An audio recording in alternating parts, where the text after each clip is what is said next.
Course collectors, and welcome to another Bossk's Bounty video. And in this video we're going to be taking a look at the Star Wars The Vintage Collection The Mandalorian Imperial Base. Now this version of The Mandalorian is based on his appearance from season 3 of The Mandalorian, and as you can see there in the bubble, he does have that super commando jetpack that he steals. So we're going to be comparing this version of The Mandalorian against all the other versions. We're going to be going down a bit of a memory lane regarding The Mandalorian in terms of all of the different card backs that we have in the line, and believe me, there is quite a few. But also we're going to be comparing the figures as well, because as time has gone on, they have updated the Mandalorian figure in various different ways. Slowly but surely, of course. With every release, he has changed ever so slightly. So we're going to be going through all of the different figures and the card backs. And to start with, we're going to be taking a look at this particular card back, and we're going to be talking about it and also the numbering as well and the issues that I have with that. Alright then, so here is the card back, and as you can see, they have got Imperial Base written in the name pill along with the Mandalorian. They've gone with the orange name pill and orange panel behind the figure, matching all of the other Mandalorians that we do have, and we're going to be taking a look at all of those as we go through. We won't be taking a look at the Din Djarin in disguise. This is literally just the armoured Mandalorians that we're going to be taking a look at in this video. So you can see there the Star Wars chase with the Mandalorian logo, and then if we look on the back of the card, we have the new style back there with the figure out of the packaging and a picture of the card back, unpunched mind, which obviously this one isn't. And as you can see there, they have numbered this VC312A. Now I do have a little bit of an issue with the numbering, and it's not because that they've numbered it in that way, it's because of the inconsistency basically. If we look at another figure that I'm going to be reviewing from this wave, which is the Bo-Katan, that is an updated card back just like this one, but the figure is pretty much exactly the same, and it's just got a different pauldron basically. And they have not numbered that one like this. They've given that one a completely new number. They haven't given it the A designation. So it's really just about the consistency of the whole thing, really. So if we bring in the original 312 next to it like that, there you go. You've got the Mandalorian from the Mines of Mandalore. So what is the difference between these two figures, you may ask? Now, I'm led to believe that this version now has the new barbell hips, and of course you do get that jetpack. Whereas this one, you get other accessories. You get the little knife and you get the dark saber. Different card backs, different numbers, 312, 312A. But before we take a look at the figure out of the packaging and compare him against other Mandalorians that we have, let's take a trip down memory lane and look at some of the other card backs that we've had for the Mandalorian. Okay then, so first up we've got the original Mandalorian in his original armour before he was kitted out in Beskar. This one was VC166, really good figure, and we're actually getting this figure again with the blurg on another new card back, except for the fact that that version will have barbell hips as well, so he can ride that blurg, which is a nice update basically. So that was the first one that we got. Next up we have VC177, and this one in the name pill actually has Din Djarin with the Mandalorian in brackets. It's a deluxe figure with lots of extra accessories, including the child. You can see the sticker there, Mandalorian and child, and it is based on his appearance at the end of the season when they have that shootout in the cantina, and you can see he's all battle damaged, but he does have his Beskar armor, but he's all battle damaged. And you also get the swappable head and helmet combo for when he does reveal his identity to IG-11. Awesome scene, really good. And the video for this particular figure on my channel is my most watched video for a single figure. So I've had other videos like the Millennium Falcon video and the Slave One, which have got more views, but for a single figure this got an insane amount of views. VC177, there you go. So that was the first time that we got him in his Beskar armor, but a figure did come out at pretty much the same time, and that was the Beskar Mandalorian. This one just says the Mandalorian in the name pill, and you can see that it's basically a clean version of the previous figure that we looked at, so no battle damage on this one at all, and you do not get the swappable head helmet. All three of these figures that we're looking at here have a plastic cape, so we'll be talking about an update in a minute, but this one was VC181. Then we got another deluxe Mandalorian, which I don't have to hand at the moment, I'm afraid. It's the one that came with all of those spiders from season 2. He has snowy effects on him. I do have the loose version of that figure, which we will be taking a look at later on when we compare the figures. But in terms of the card back, it's a much bigger card back than your standard figures. And unfortunately, I just don't have it now, but I will put an image of it on the screen for you. And essentially that was pretty much the same figure as this one, but it was updated with rocker ankles. So none of these have rocker ankles, and that was the first time that we had a Mandalorian with the rocker ankles. I might be getting my timelines ever so slightly mixed up, but of course we got the Razor Crest as well, and that came with the Mandalorian, but it didn't have a card back. It was a loose figure in a baggie, and my one I got graded here. Now the difference between this one and any others is that he came with a soft goods cape, so he could sit in the cockpit of the Razor Crest. This one I believe does not have the rocker ankles. So, you know, as I said, they slowly updated, giving us loads of different versions of him, but this one is the first version to come with a soft goods cape, and there he is in that sort of display case. At the time, the soft goods cape Mandalorian was exclusive to the Razor Crest, but then they did release him in the rescue set, which also came with a battle damaged Dark Trooper and Moff Gideon with a soft goods cape as well. And I do believe that that was the first time that you could get a Mandalorian with soft goods cape and rocker ankles. So there you go.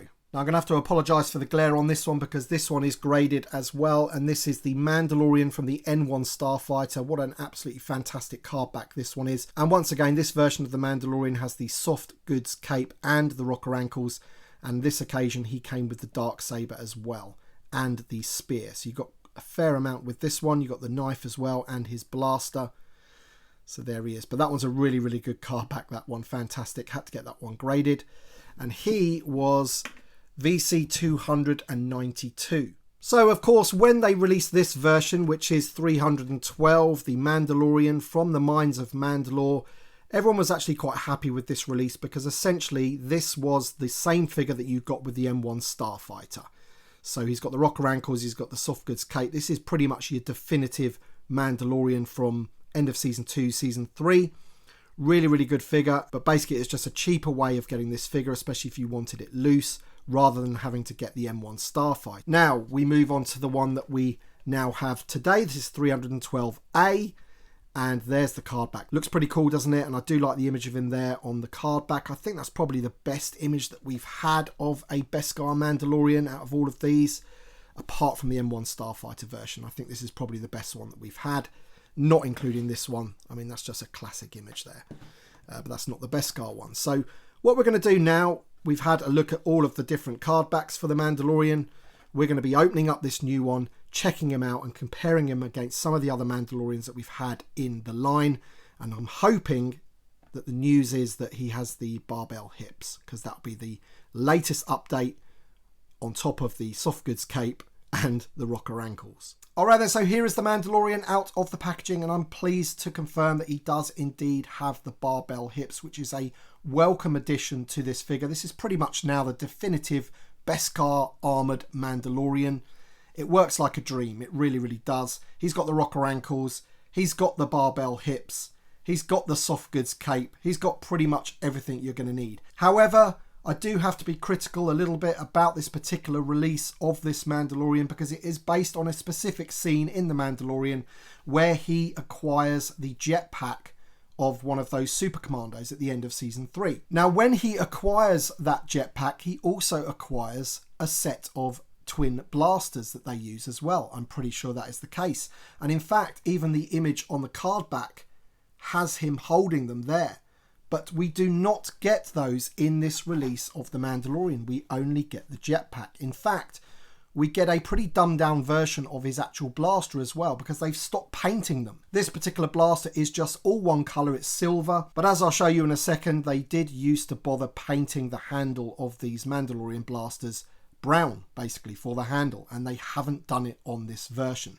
So there's lots of good things to say about this figure. I mean, it's an absolute dream to pose. He looks fantastic. He's got everything you're going to need now going forward for a Mandalorian. But this one, in terms of screen accuracy for the time in the show that he's supposed to be from, doesn't match, essentially. So they could have at least put the two blasters in there to match the jetpack. We will take a look at that jetpack in a second, but doesn't he look fantastic there? He really does, I've got to say. What an awesome figure. Before we take a look at that figure in detail and his articulation and the jetpack and things like that, let's just take a look at some of the older figures that we've had of the Mandalorian. Now, this is the battle-damaged version of the Beskar Mandalorian. I don't have the clean version to hand right now, but imagine this one clean, and it's the same figure. He comes with the plastic cape, no rocker ankles, but you might be able to see there I don't know if you can, but they painted the handle on the blaster. But at the time, this was a really, really good figure, but of course, massively improved now. I talked about this one previously. This one has the soft goods cape, but this is basically the Beskar Mandalorian with a soft goods cape, and that's pretty much the only difference. This is the Beskar Mandalorian from the Spider set. So you can see that he's got some snowy effects on his feet. This was the first time that we got a Mandalorian with rocker ankles, but still no soft goods cape on this particular release. But at least, you know, it had a small update. This version here is VC312, so he has the rocker ankles, he has the soft goods cape, he comes with the Darksaber, a boot knife, and his blaster, but he doesn't have the new barbell hips, and essentially that is pretty much the difference between this one and the version that we've got, 312A, apart from the fact that you obviously get that Super Commando jetpack. And here is the jetpack of the new version of the Mandalorian, and what's interesting about this one is that the peg for it is very much like any other Mandalorians that we have, with that sort of half circle peg there, and the peg hole for the figure is right in the center of his back. This version and all other versions had that weird shaped version on sort of the left hand side of his back. Obviously you've got the hole in his belt there for his larger rifle to attach to his back as well. Let's see if the new version has that. It has it on the belt, but it doesn't have it on his back. So no little hole on his back, but it still has it on the belt. So it's interesting that they've still used that belt piece with the hole in it. And obviously this body is a new sculpt because it's got a different peg hole. And obviously it doesn't have the hole for the blaster either. So that is interesting. And then here is the jetpack. And then you can only imagine that we will be getting a Super Commando. I think, are they called Mandalorian Super Commandos? Imperial Super Commandos, something like that. And I'm sure that we now have this, that the figure won't be too far away either. I'm pretty sure we'll get that next year. It's already been pipelined or released for the Black Series, so pretty sure TVC will get that as well, and that is the jetpack for it.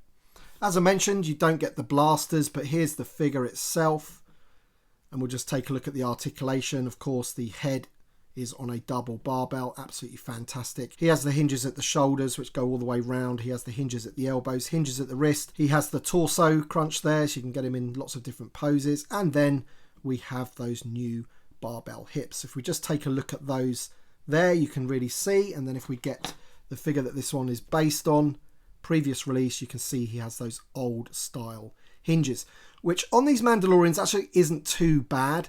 You know, compared to some other figures that use them, these figures aren't too bad to pose, but now he has those barbell hips. It's going to make it a lot easier. But some great detail on this figure. You can see obviously all the sculpting work on all his pads and all the different colours that they've used and things like that. And here's the blaster that I was talking about. It's just a plain silver blaster. So you don't even have the paint on the handle, which is a bit unfortunate. So if we just put the jetpack back in, we'll just move the cape out the way, put the jetpack in. Sits nice and flush to his back. And then obviously you can sort of drape his cloak just behind it like that, or over his arm, however you want it. But great figure, this one. Really like it. You know, obviously it's new in terms of he's got the barbell hips and he's got that jetpack, but in terms of screen accuracy, it's not really screen accurate to that exact moment in the show. But as I say, it's still nice to have an update on this figure in terms of making him pretty much definitive. This is now what I would call the definitive Beskar Mandalorian, and you know they're going to be releasing another Mandalorian with the blurg in his old style armor with all of the new articulation, except for the fact they're not doing the rocker ankles. So yeah, there's that. The other thing to be aware of that I've literally just noticed is that his cape does not have any battle damage on it. So this was the previous version. So this is pretty much what the figure was based on without the barbell hips, but he does have like a battle damaged cape, whereas this one is like a fresh new one. So once again, I'll have to double check if that is screen accurate for that actual point in the show. But still, I don't think it really matters that much. If you're that bothered by it, you can always swap the capes over. So there you go. So there you go then, guys. That is the brand new Mandalorian VC312A with the updated barbell hips. Let me know your thoughts in the comment section below. Hope you've enjoyed the video comparing all the card backs, comparing all the different Mandalorians that we have. Let me know in the comment section below if I've missed any. I'm sure I have at some stage, that we've had another one over the years that I've just completely forgotten about, but I think I covered them all, but let me know in the comments if I did not. Thanks for watching, everybody, and thank you to my Patreon supporters and channel members. Thank you for that extra support. It really does mean a lot. Thanks for watching, everybody, and we shall see you on the next one.